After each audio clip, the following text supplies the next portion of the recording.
Boombox.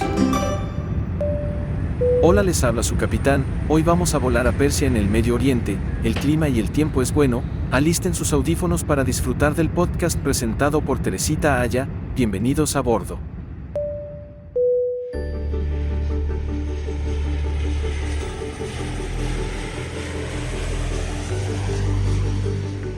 En esta temporada de La Historia detrás de la historia, vamos a hablar del Medio Oriente, esa región tan convulsionada hoy, pero tan interesante. ¿Cuáles son los países que la conforman?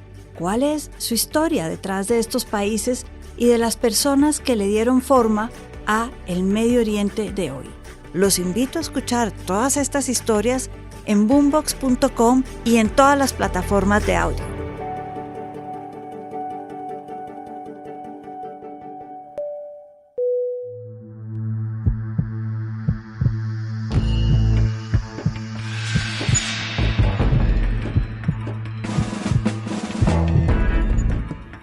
En el episodio de hoy hablaremos del Imperio Persa. No es posible entender ese Medio Oriente que conocemos hoy tan convulsionado sin saber qué fue lo que fue ese gran imperio que a lo largo de siglos dominó en la región y ejerció su influencia. Un imperio tan grande como complejo, el Imperio Persa, que estaba en lo que hoy conocemos como Irán, un país clave para la región. La palabra Persia, con la que conocemos ese gran imperio, es una palabra que viene del idioma que se hablaba en esa región. Farsi, Parsi, Pars. Entonces hablaban Farsi y se les llamaba Parsis a la gente, y de ahí derivó a Persia. Una región que iba desde la India, desde el norte de la India, atravesaba el Medio Oriente y llegaba hasta la Turquía de hoy, pasando también por Palestina, Israel, Siria, Damasco, país que fue clave en ese momento. Es decir, un imperio grande, el imperio de los persas. Se cree que en Persia, al igual que en Mesopotamia, también se originó una escritura casi tan antigua como la cuneiforme de la que hablamos antes en un capítulo anterior. Y se sabe que desde el año 2000 a.C., los persas tenían comunicación precisamente con los babilonios, con Mesopotamia, y hablaban con ellos e intercambiaban no solamente bienes, sino también ideas. Fueron pioneros en el desarrollo de algunos recursos locales para intercambiar, explotar y comercializar con la gente en Babilonia. Pero realmente la historia que nos interesa de Persia empieza en el siglo VIII a.C., cuando llegan los medes, un grupo de nómadas que se establecen en la región y que traen con ellos lenguas indoeuropeas, entre las cuales el persa, que como decíamos le da el nombre al imperio persa. Su primer rey fue Deioces, a quien el historiador griego Herodotus, y es que la historia del imperio persa la conocemos porque Alejandro Magno estuvo muy interesado en que buscaran la historia de los países a donde él iba llegando. Y Herodotus, luego con los griegos, transcribió todas estas historias, y es a través de los griegos que conocemos la mayor parte de la historia de los persas. Entonces Herodotus le atribuye a este rey Deioces la fundación de la primera dinastía persa, el reino de los medes, el reino de Persia en lo que hoy es Irán, una historia que se entrelaza con la de los babilonios, como decíamos, no solamente en intercambio, sino para afianzar y sellar alianzas. Hubo varios matrimonios, una práctica que se usaba muchísimo en la época, entre lo que fueron los medes y los babilonios.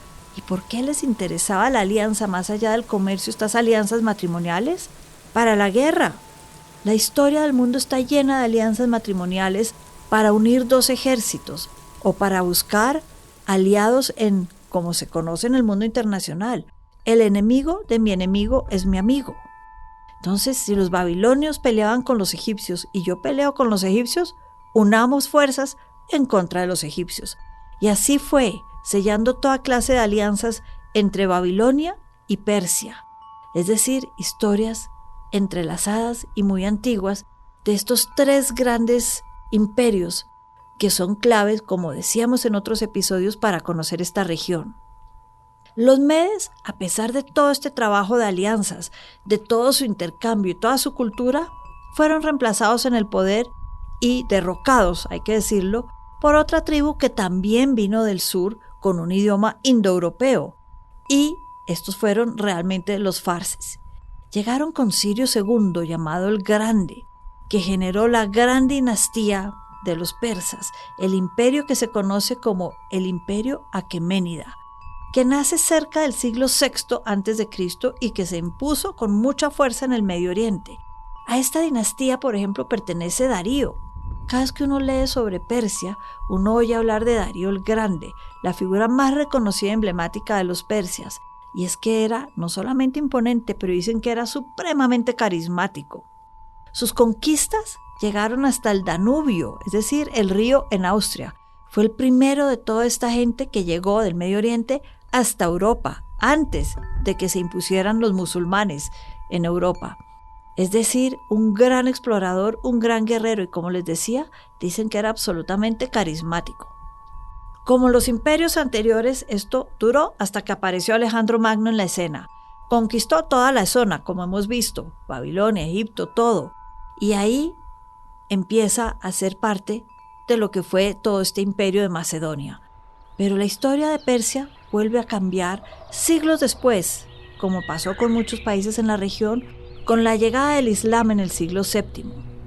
Ahí se crea el califato de Abisinia.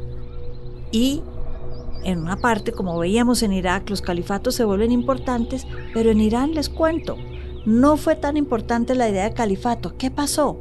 Resulta que cuando muere Mahoma, se pelean y dicen, ¿y ahora quién va a ser el heredero de Mahoma? Entonces los que generaron el califato, que era su Sanedrín, su gente allegada, decía, pues obviamente nosotros que estuvimos con él todo el tiempo y sabemos interpretar el Islam. Pero Mahoma tenía una hija, y esta hija tenía un marido que se llamaba Ali, y él decidió que no, que eran los descendientes directos de Mahoma quienes podían interpretar el Corán y eran sus herederos legítimos. Y esto generó, como en las grandes sucesiones en el planeta, una guerra. Una guerra que tuvo una batalla muy fuerte entre Ali y los califas omeyas, descendientes de este Sanedrín de Mahoma, y luego con el hijo de Ali, Hussein bin Ali, vino la batalla de Kerbala. Y en esta batalla realmente se dividieron para siempre los que creían en el Sanedrín, sunitas, y los que creían en que había que ser descendiente de Mahoma, los chiitas. Y los chiitas se instalaron en Irán. Y desde ese momento podemos decir que en Irán tenemos una mezcla de religión y política, porque no existe gobierno en Irán que no esté ligado al pensamiento chiita tradicional del profeta Mahoma. Y eso sigue siendo clave para entender al Irán del siglo XX. Un Irán arraigado en esa religión chiita. Porque, les cuento, luego de que se arraigaran los chiitas y vienen todas estas dinastías y empieza a hablarse de un Irán chiita, llega rápidamente el siglo XX. Y resulta que para el siglo XX, la última dinastía grande, la dinastía de los Qajar, chiita, estaba realmente ya muy debilitada. ¿Por qué? Porque habían llegado los extranjeros a la zona, los rusos, los británicos, peleando por una hegemonía. ¿Quién va a controlar qué? Lo llamaban el gran juego, la pelea entre Rusia y Gran Bretaña en el siglo XIX. Y vino luego la Primera Guerra, y ahí sí que con la destrucción del Imperio Otomano, y acá es clave decir que Irán y Persia nunca, jamás fueron parte del Imperio Otomano. Entonces peleaban contra los otomanos, contra los británicos, contra los rusos, se debilitaron. Y en medio de este río revuelto aparece en 1925 un cosaco muy fuerte, pero supremamente nacionalista también, de apellido Pavleva, y se convierte en el Shah de Irán, pasa por encima de todo el mundo y con ese nacionalismo atrae a la gente y nace en 1925 la dinastía Pavleva, que no hubiera sobrevivido de no ser porque desde que nació se unió con los británicos y los británicos le dieron su apoyo por detrás del trono, por decirlo de alguna manera. Pero ojo, les acabo de decir que Irán va unido, la palabra Irán, desarrollo al chiismo ortodoxo. Y si estamos hablando de Occidente apoyando al Shah, esto tarde que temprano era un cóctel que iba a explotar, porque las ideas occidentales no pueden ir de la mano con ese chiismo arraigado en Irán. Y eso fue lo que pasó en 1979, una revolución apoyada por muchos, por las mujeres en su momento también, porque ¿qué querían? Volver a su origen, a su arraigo chiita, que después con el Ayatollah Khomeini derivó en un país en donde hoy tenemos toda clase de problemas para las mujeres, para las minorías, para los que no son chiitas. Esa es otra historia, una gran historia, pero otra historia. Llegan entonces la revolución del 79 y viene primero una guerra con Irak, sunitas y chiitas. ¿Les suena conocido? Ya habíamos hablado de una de estas cuando murió Mahoma por su herencia. Pues esta guerra se repite en el mismo territorio en los años 80 del siglo XX. Termina esa guerra y tenemos un Irán que empieza a decir yo quiero ser la Persia de antes, a expandirse por el Medio Oriente y encuentra oposición, esta vez, por ejemplo, Arabia Saudita. Y empezamos el siglo XXI con una, llamémosla Guerra Fría, entre Arabia Saudita e Irán. Guerra Fría que se mantiene hasta nuestros días. Y es que hay que decir que así como Persia conquistó toda esta zona hace siglos de siglos y peleó contra los sunitas y antes de eso contra los judíos, el Irán de hoy, los chiitas, siguen teniendo en la mira a los sunitas y también a los judíos. Es una guerra en la sombra de Irán por tratar de ser ese imperio persa arraigado en un chiismo que fue determinante para su desarrollo y arraigado en un chiismo que determina lo que fue la suerte de la región del Medio Oriente.